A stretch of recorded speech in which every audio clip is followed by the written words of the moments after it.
Hey guys, missed me? Missed you too. Life has been challenging, we should say. Certain people in my life make decisions I'm not really agreeing with. So we're not going to get into it. But you know how it goes. Family's more important than YouTube. So Eric Weingartner did a great video a couple days ago about LS series engines versus the old small block Chevy.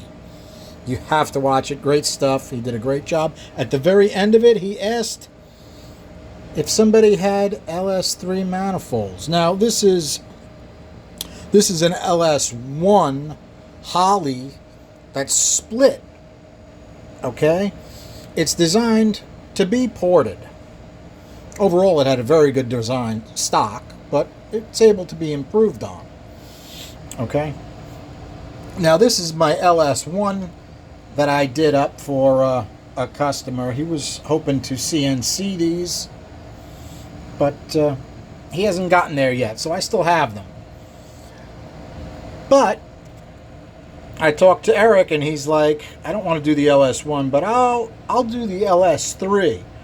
So I grabbed the LS3, and I took it apart, and unfortunately I put it away with duct tape on it, so I got glue all over it. I'm going to have to clean up. But other than that, it looks pretty good. Okay, here's the LS3 after I did a little work up on it. It has texture done with my high helix and a little bit of WD-40, which gives you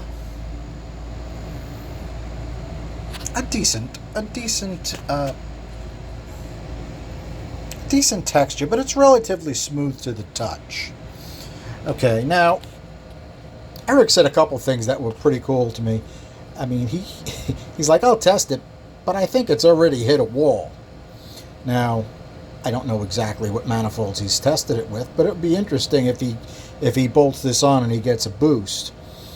Now, as far as what I did to this, well, the floor has changed. It had very distinct ramps, okay, built into the floor, because the center two tend to flow better than the outside ones, okay?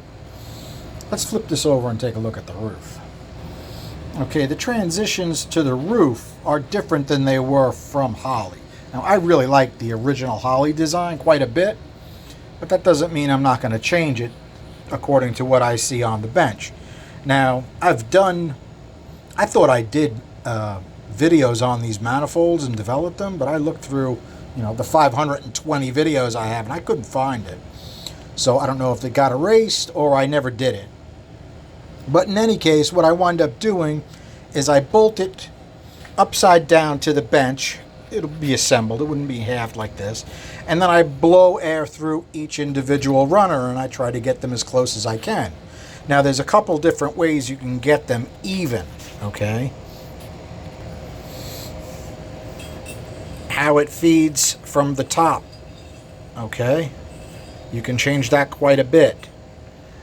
This divider, notice the way it's designed. Now, this divider really hasn't been changed a whole lot from stock.